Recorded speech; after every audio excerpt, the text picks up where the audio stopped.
Okay, we're going to go right up here, please.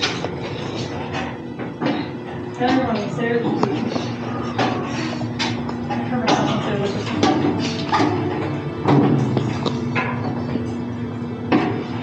Tight quarters. My favorite's when this is down and it's just. Yeah, watch your head on your way up.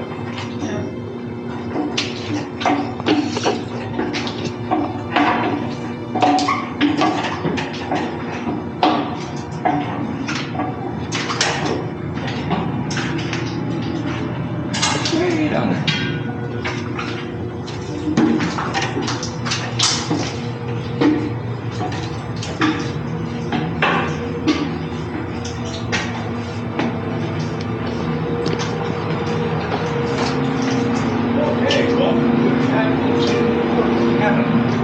It's not where you spend most of his time, but when the ship's in port, there are conferences to be held, meetings, social events, and that sort of thing.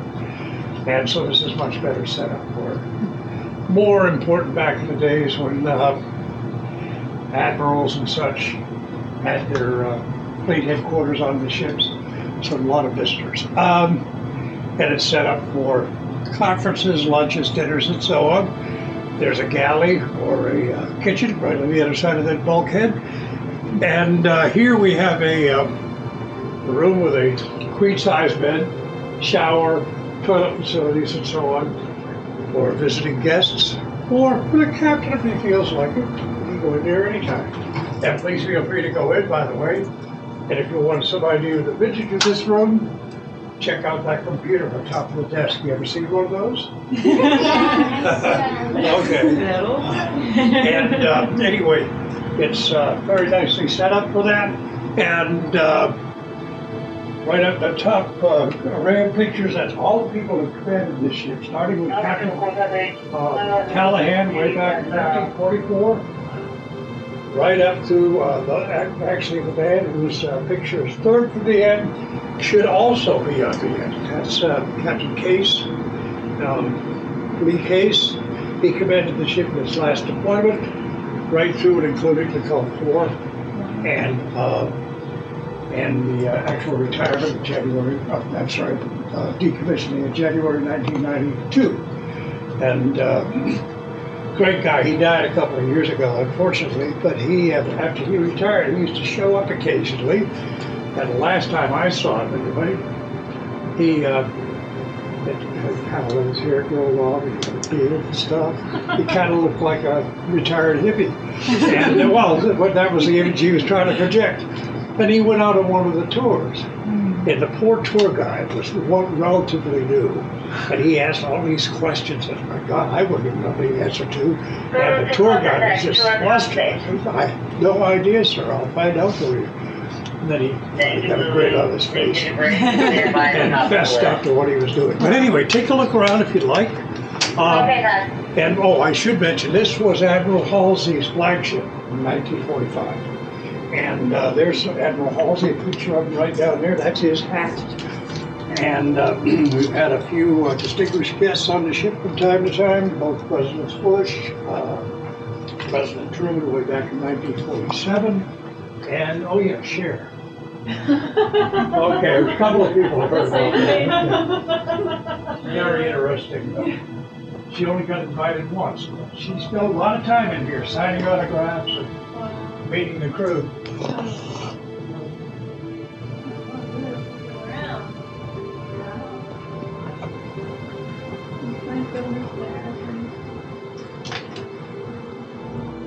also how long he was in commission for. Yeah. To see that, okay.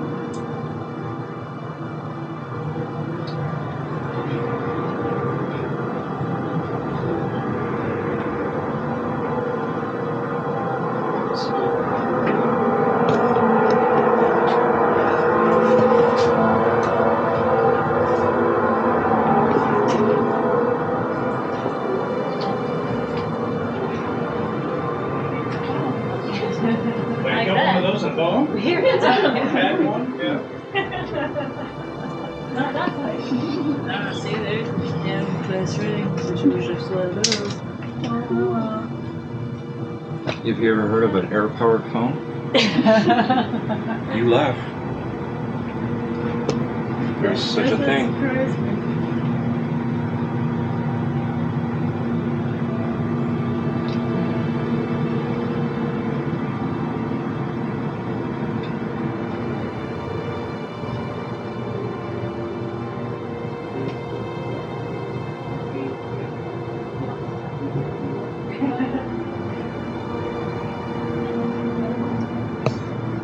Yeah. Yeah. They have little holes. Man, I haven't seen a computer like that. I'm not even gonna hate myself Since I was on in that school. one. Yeah, since you. I was in since you were school. young. I was in high school. I worked on one of those. I'd say the last time I worked on one of those was probably elementary school. Copy that.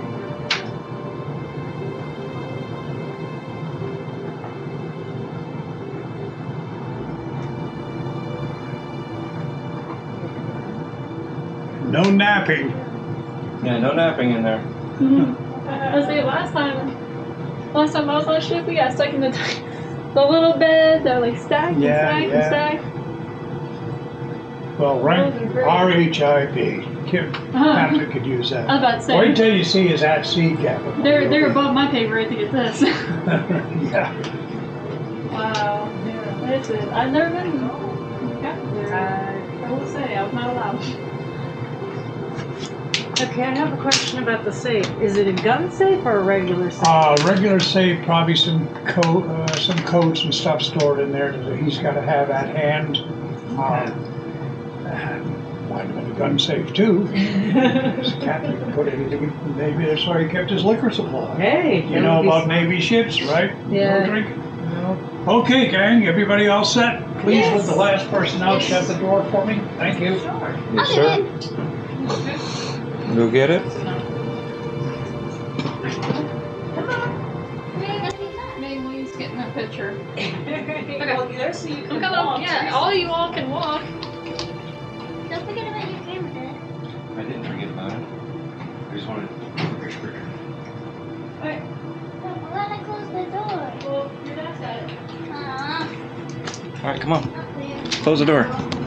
Close the door. You're supposed to close the door. You're the You're not last one. gonna. You're not. Just close the door. All right, door's closed.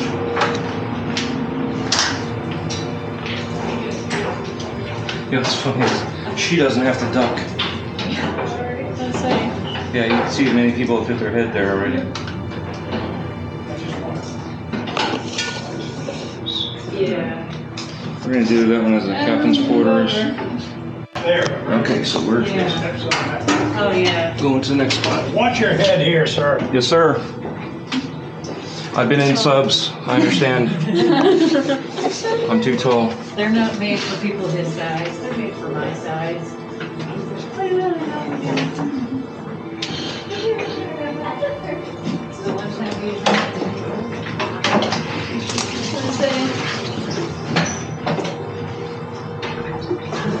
You can just walk through that like nothing. Me and everyone else is having to go.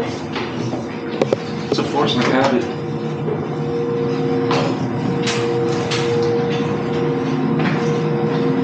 I haven't done anyway.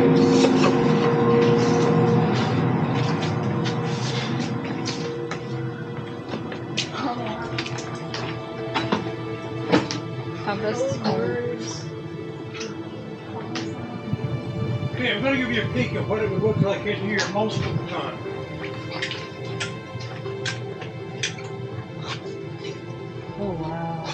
Yep.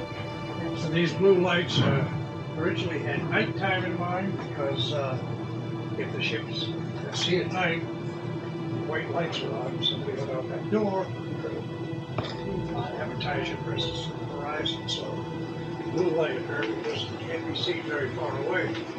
But it was also found over time that people working at these instruments for each watch 4 hours. They get very tiring on the eyes under white lights. They found that this stuff was much better. So it'd be like this most of the day. Oh, Most of the day and night. that's cool. Okay, but welcome to the Combat Engagement Center, CEC. You've probably heard of the CIC, Combat Information Center. And we have one of those too.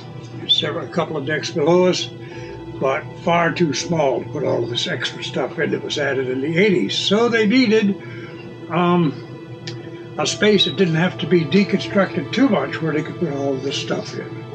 And they used this. This was Admiral Halsey's flag suite in 1945.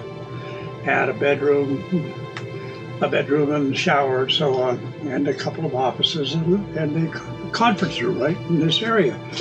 Now imagine, it's September 2nd, 1945. Japanese surrender delegation is about to board the ship, 2 decks below us. And sitting right here are General Douglas MacArthur, Commander-in-Chief Pacific Fleet Chester Nimitz, and Fleet Admiral William Halsey. And they're sitting here at the conference table, waiting for the Japanese delegation to be set up, assembled. And, excuse me, and at one point, General MacArthur got up, went through that door and through the other one to look down, see if they were ready, and they weren't. So he came back and he said something like, "Gentlemen, sit down. We're going to relax for a few minutes. They're going to wait for us. We're not going to wait for them." So thus, a few minutes later, they went down, and half an hour later, World War II was over, formally. And have you been on a regular tour yet? No. Okay, please do that after this one. It's very informative. But more to the point of what we're doing here. Okay, here we have air search radar repeaters. We got 2 of them here. There's another one on the other side of the room. When the ship is at sea, friendly aircraft are equipped with what's called an IFF, Identify Friend or Foe system. It's an electronic signal that goes out every 35 seconds or something like that, and it will show up on these screens so these guys don't have to worry about that aircraft at all. They don't have to challenge it. But one more important thing, this one here also serves as air traffic control. Now, why do we need air traffic control? We don't fly airplanes. Well, the big guns, when they fire at maximum range of 33 nautical miles, the projectiles go up to 34,000 feet. So if the guns are going to fire, they notify these guys. They have to make sure that there are none of our aircraft anywhere in the way of that trajectory, so we don't shoot down our own aircraft. So very important job. Right here now.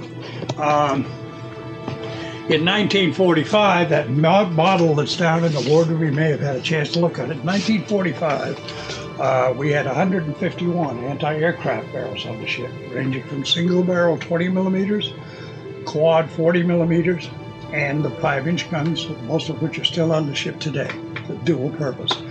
And that was, well, I wouldn't say more than adequate, but it certainly was very helpful to keep anti-aircraft protection to take care of the carriers and the ship, of course. But those were removed when the ship was modernized in the 80s because they were obsolete. What replaced them was this guy here, Sea-Whiz, Close-In Weapon System, sometimes called a phalanx, if you may have heard of that.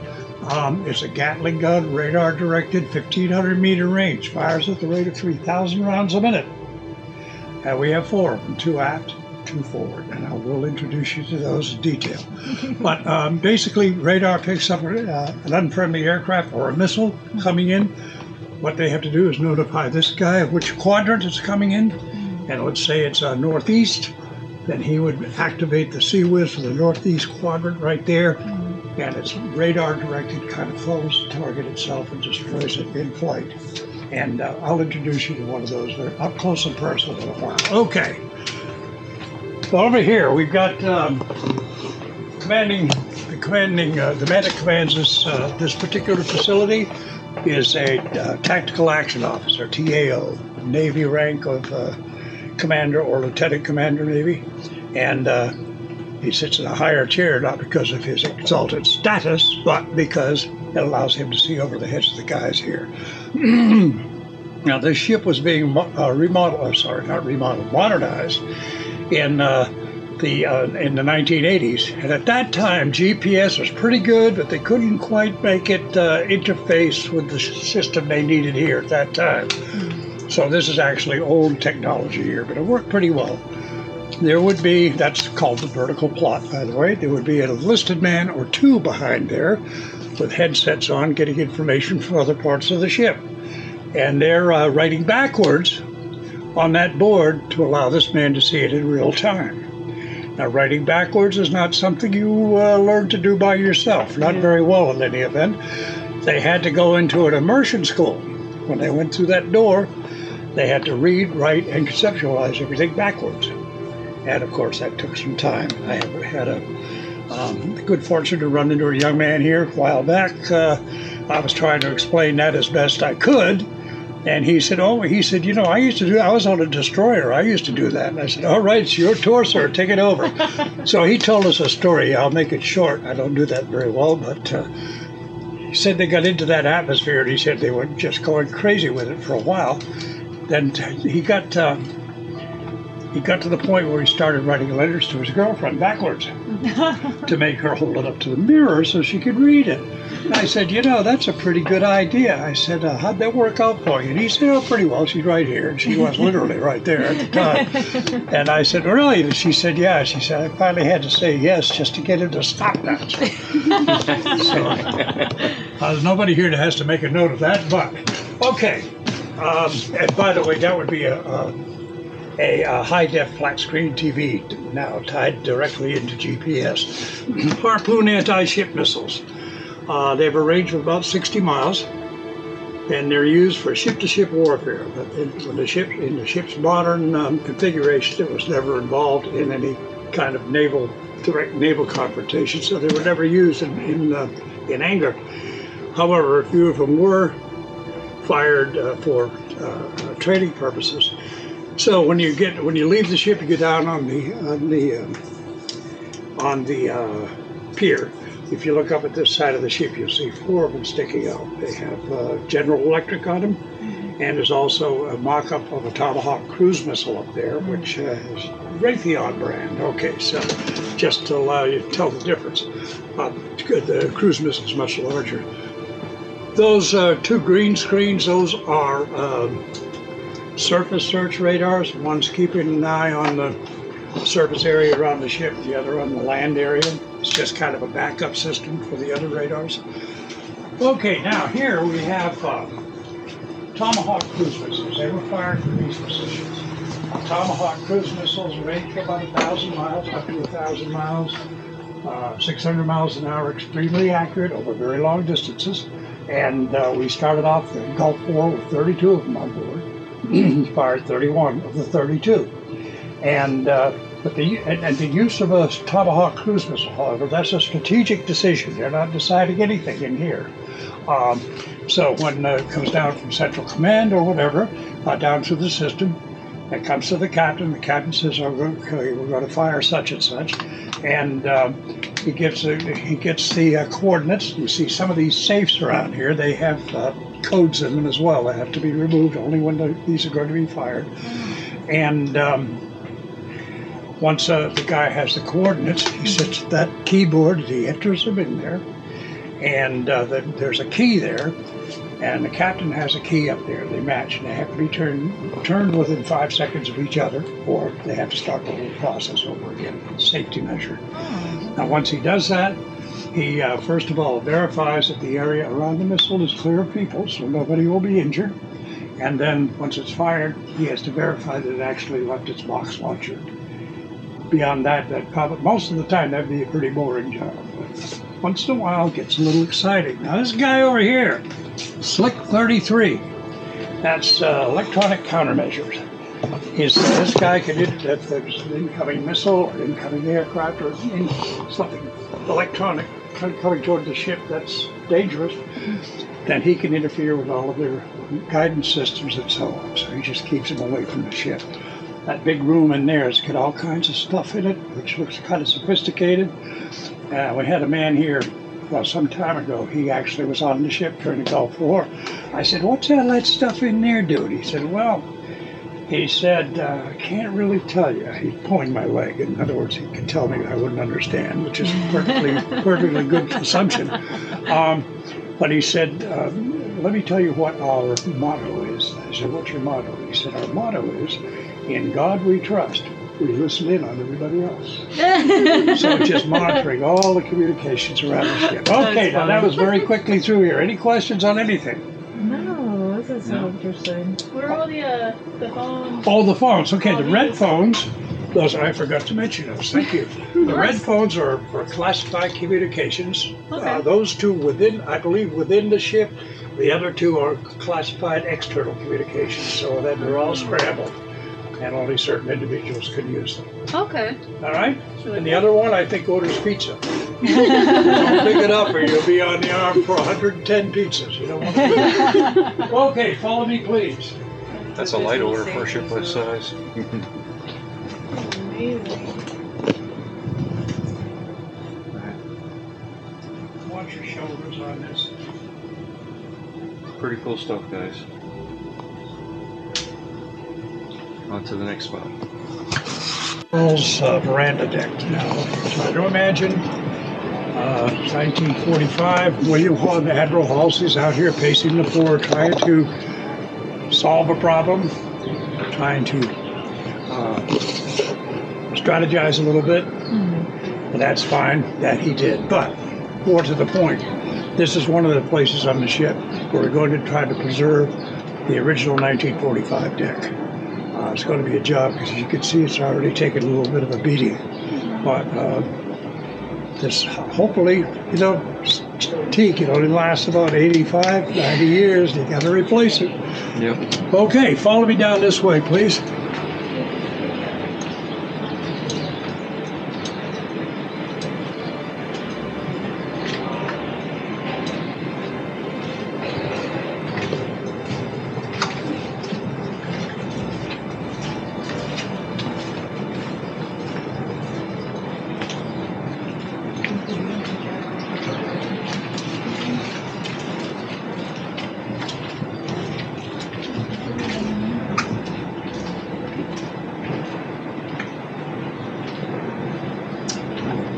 Okay, now this, that's one of our secrets right up there. We fondly call it R2D2. You can see why.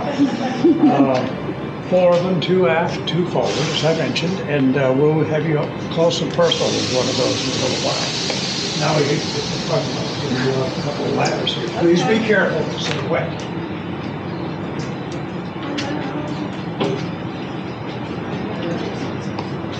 Yeah. Spiral locker. My locker?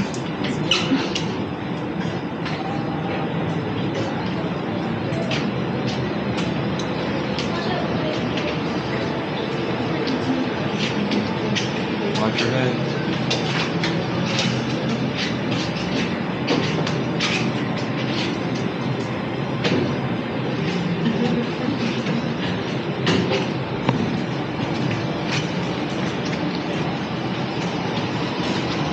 Just go forward a little bit so you can see up here. All right, my turn.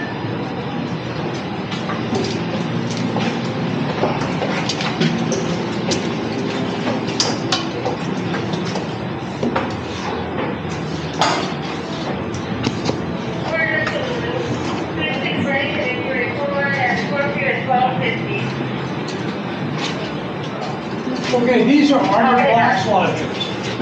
Each of them held 4 Tomahawk cruise missiles. They open like an oyster shell, firing off 1 to 4 as needed.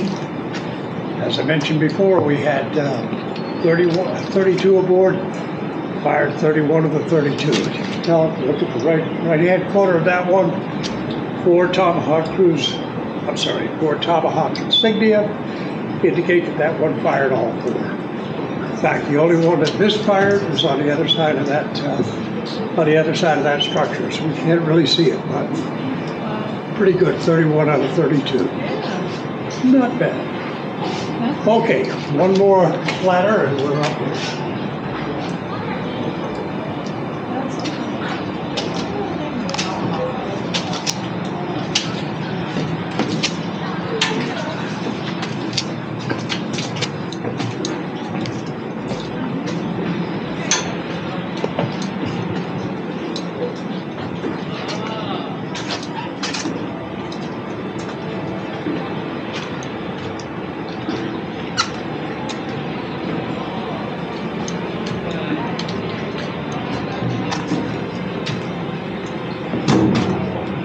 Ah, was it me?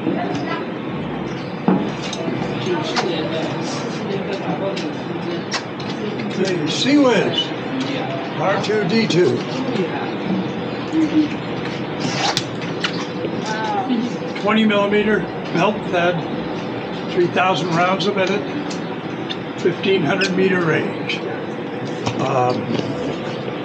And it can be depressed, so it can actually fire at surface targets, but it's really more designed for aircraft or missiles. It locks on its target and just follows it until the target's destroyed. Very little human intervention is needed in that at that point. And again, we got 4, 2 aft, 2 forward. Okay. If it was towards ground targets, would someone take over for it then? I'm sorry, sir? If it was, because you said it also had the capabilities of ground targets. Yep. If it was used for that, would someone take over? There would probably be some human intervention, but again, it's looking at the air really, so if you get something that gets a little too close, they can take care of it pretty quickly. Hello.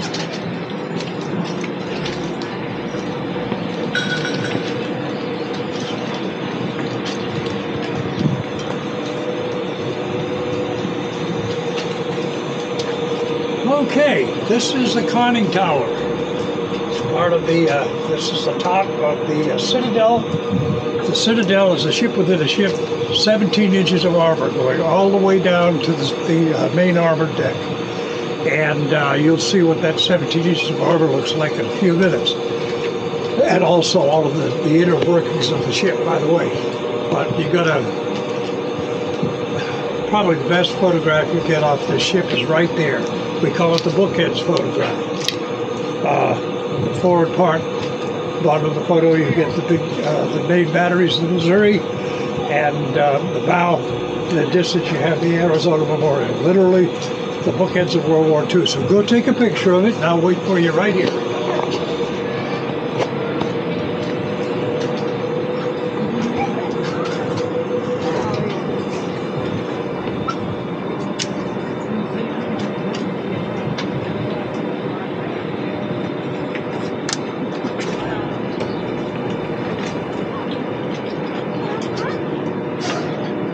Higher than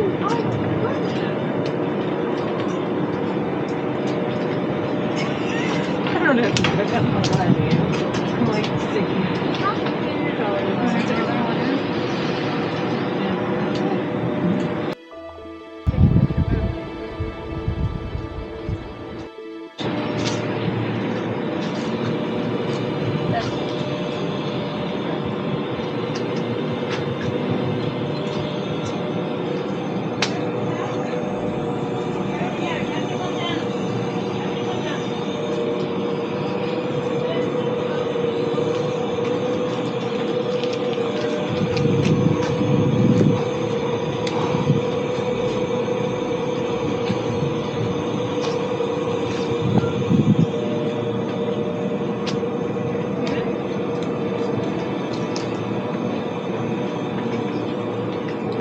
Have a nice day, that's great. Start training.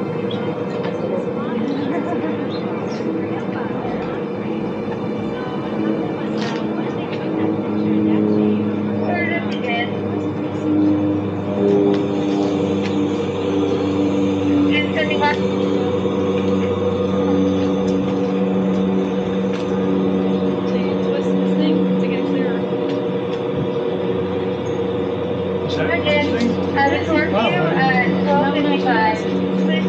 go, Lex. Copy that. Mommy, see where those towers? It's steep. Oh wow. We try. That's good. Trying to keep it Maybe under. to a steep. Wow, That actually took That's hard. I really have no idea. I thought you would. That one. Wait till you get the turret. That's even Alright. totally cool. Okay, we're going to go down this ladder. I prefer to go down back here. Okay. Roger the roundhouse.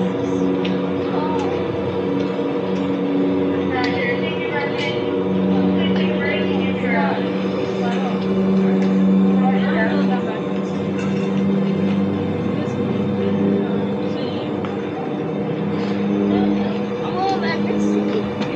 Okay. Be careful, baby, okay? I am.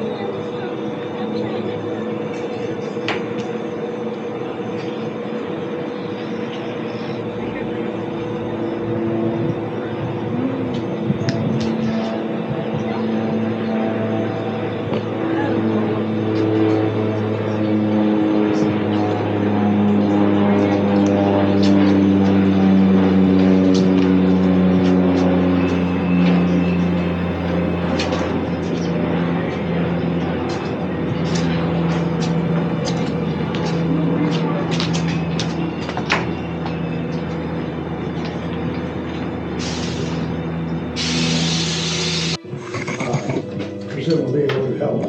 And so when these things are shut, all the air conditioning is shut off. So the guys said it get pretty tropical in there very quickly.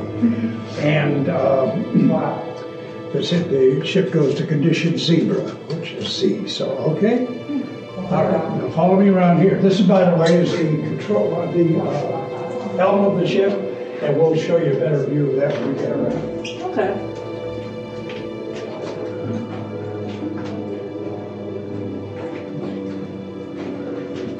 The ship will run away. Have a nice day. It started to rain. We'll group of people standing right here to control the ship.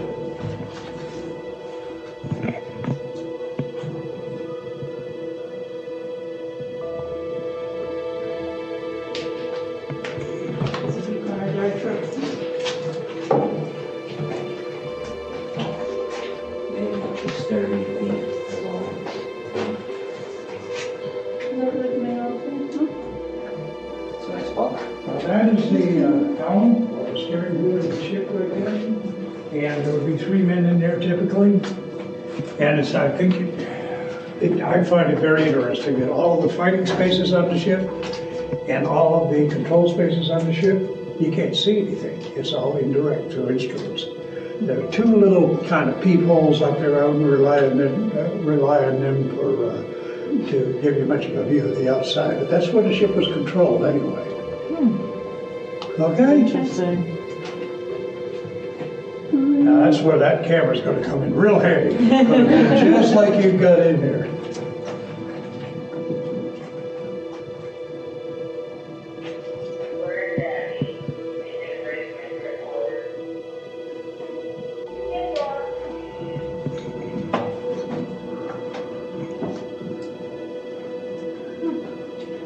Okay, right here.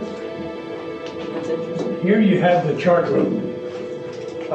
Very important in the 40s and 50s because after all, it determined where you were going, where you were, and your position and so on.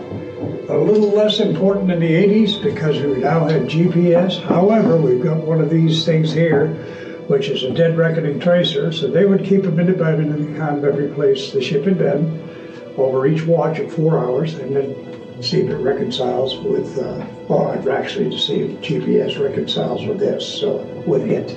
And right in there, you have the captain's at sea cabin. Not quite as comfy as the other one, as you will see.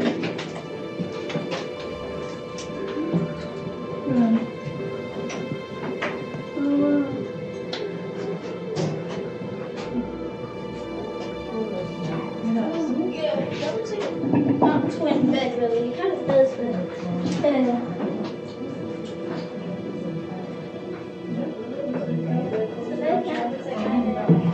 Does it?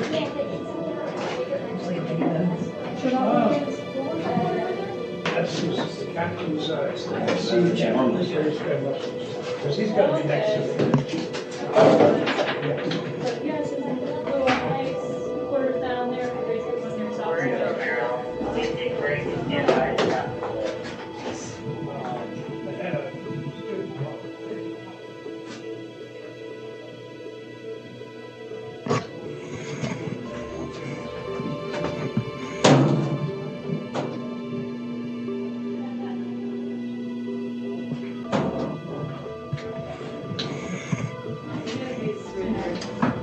So it's the person with the camera.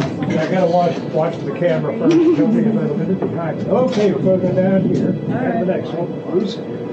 Careful.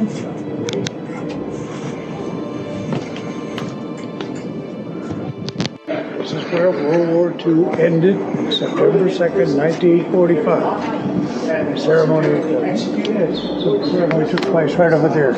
After our tour, please take advantage of one of the 35-minute highlight tours. You don't have to stay for the whole thing, but get up here and hear that story because it's very interesting. And it changed all of our lives, even if we weren't alive at the time. Okay, so anyway, follow me.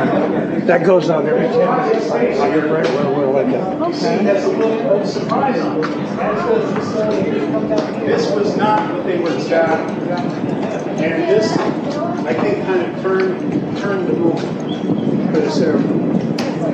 So when General MacArthur completed his opening remarks, he invited the representatives of the Japanese government to come forward and sign. Mr. Shigemitsu signed, the President of the government of Japan, the General Imitsu signed, the General Staff of the Army. And General MacArthur stepped forward and sat down to sign. And then he motioned to call the gentleman forward. Remember, The camera's here. All right. This is turret number 1, and it's a little tight walking in, but once you get in there, it's a virtual basketball court. Okay. Watch the overhead, though, sir. Yes, sir. All I need is a volunteer to go first. Get in there. I do. All right. Oh man, I got You're Marine, that's your mission. Volunteer, but she already jumped. I was gonna do it since I was small. Oh, Hop in there, okay. Carol. You're next. What's your grade? Get in there, baby. You want me to hold your water? Do you want me to hold your water, baby?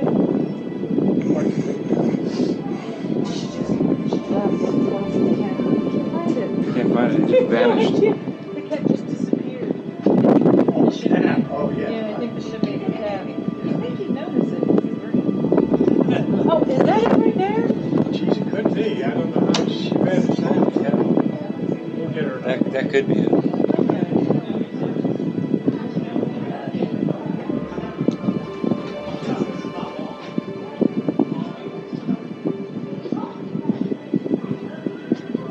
All clear? Assuming so.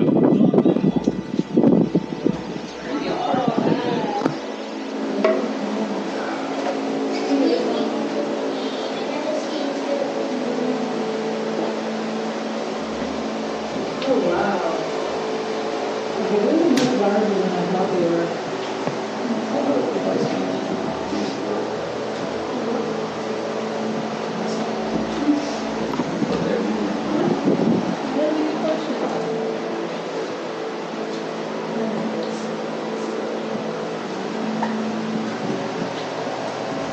Okay, I told you there's plenty of room in here, didn't I? I only exaggerated a little bit. Full complement of the turret, by the way, would be 29 people. However, there would be 5 people down at each of those 3 gun decks for the duration, leaving another 11 or so around here. So that's spread around the turret, so it's not quite as claustrophobic as it might appear. Okay, I'm going to start us out with a little video.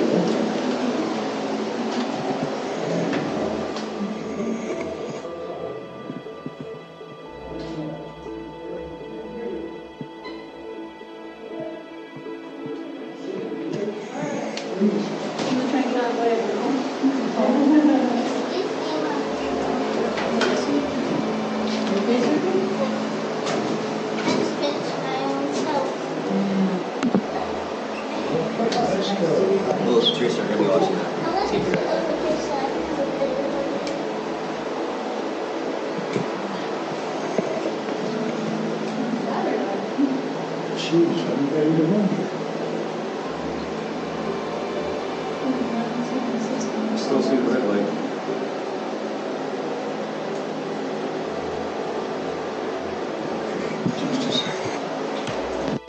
video is it's a film that was shot in the 1940s. It'll be self-explanatory. It's called a training film, but it's not. It's just a kind of an introductory film. The second one you'll see is a video that was shot in the 1980s. It'll be very, the difference will be very obvious. Okay.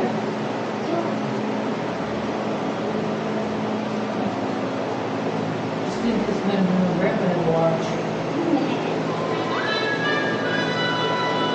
General quarters, all units man your battle stations.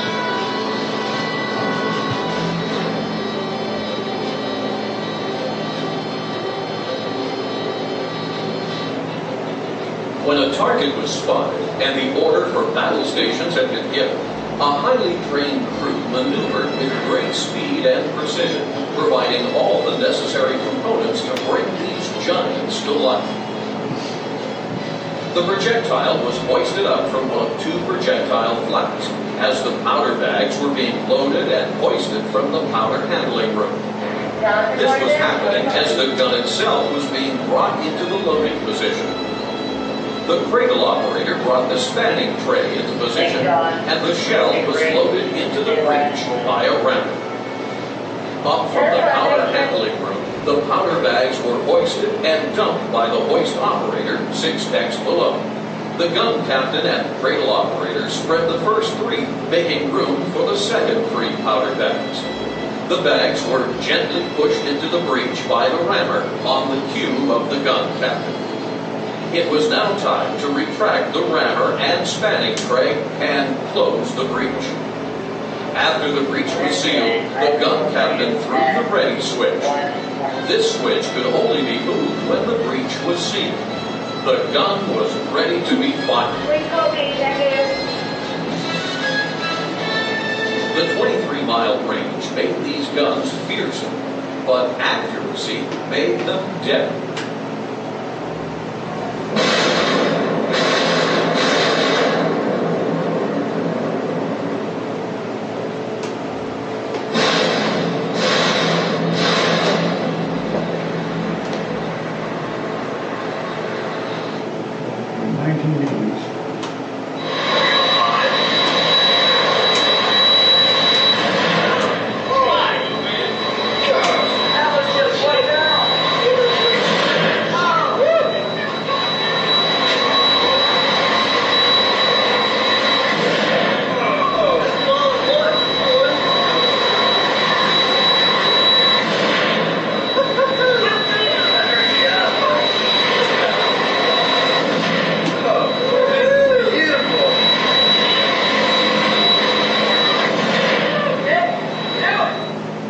Okay, that'll give you an idea.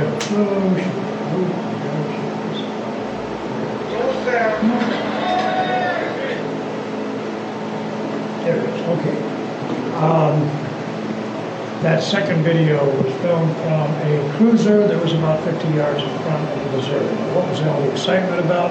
That's the first time those guys had ever seen those guns fire, so I'm sure the expression awesome wasn't in play there, but if it had been, there would have been a few of those too. Okay, that'll give you an idea. The first part of the process, loading and firing the guns, well-trained crew that takes about 35 to 40 seconds.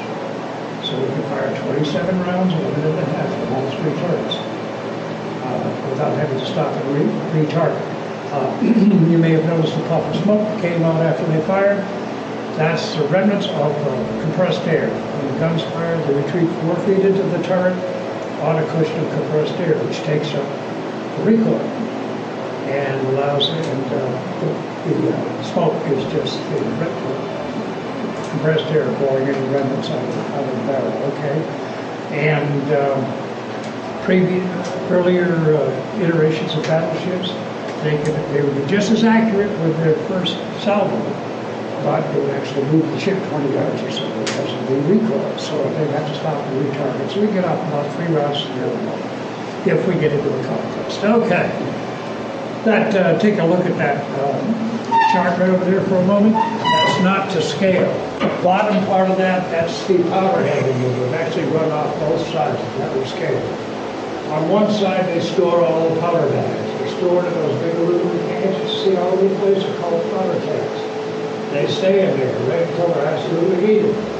And once that's open, somebody has to carry those powder bags to the other side of the powder handling room to put them in the powder hoist, which brings them up here. And they weigh 110 pounds each. So if we carry a few of those around for 5, it'll be a pretty good ship. 2 decks above it, those are the projectile flats. The carousel that just turns around and brings a projectile around to you, so there's very little hand handling that has to be done there. And the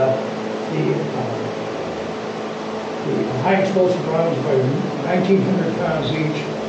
The armor piercing, 2,700 pounds each. So when they talk about firing something that weighs as much as a Volkswagen, that's what they're talking about. Well, okay, but more importantly, the guns can be controlled from 3 places, 3 ways. They can be controlled from the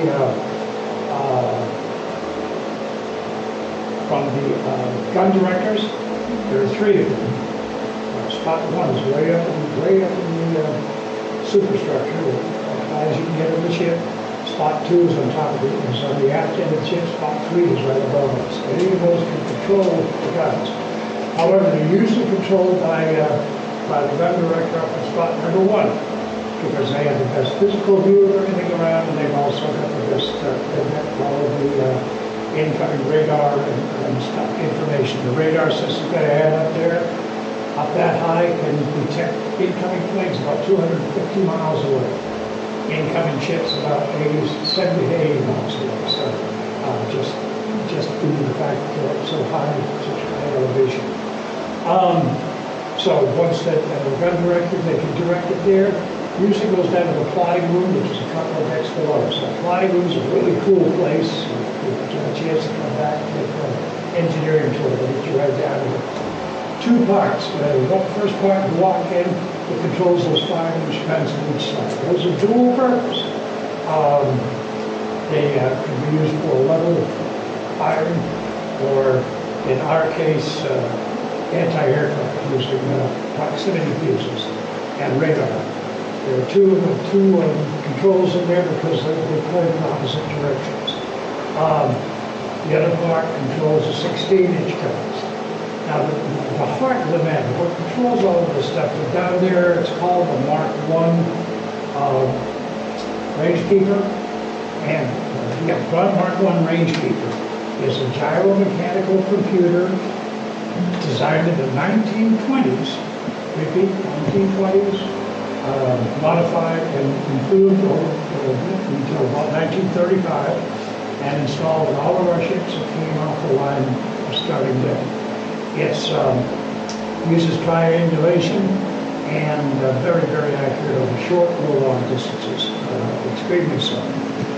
Third way, let's say that target number 1 has a target of opportunity out there, which is not convenient for turret 2 and turret 3. Well, in that case, the control right here.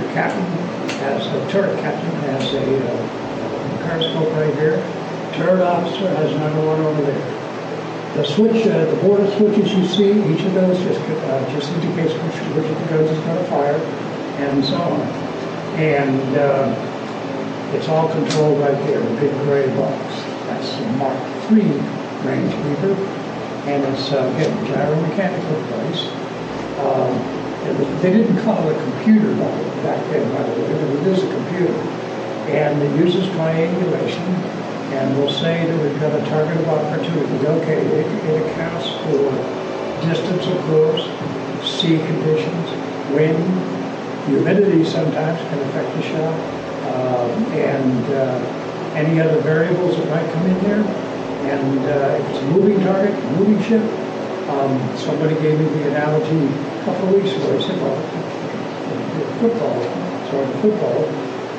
long pass, you know where the guy is, you know where the guy is going to be when he gets there. And the cost of that too, very, very accurate. And the ship had a very, very good record of keeping that for the locally controlled stuff. Now, as you go around, please take a look at any of those 3 large portholes here to get an idea of what the inside of it looks like. It's all brass, because brass doesn't spark, and the rammer you saw in that film, that's that thing right there. It's a very large bicycle chain. It does its job. and then just retracts. It tucks away under there, so it's never in the way. How loud did it get in here? Do you think when the guns fired? Definitely. Pretty low. Nope, actually he didn't, much to my surprise. We had a while ago, there was a guy in here, was a Korean War veteran, he was in turret number 2. Well, we had him captured in here, we wouldn't let him out until he answered everything we wanted to know.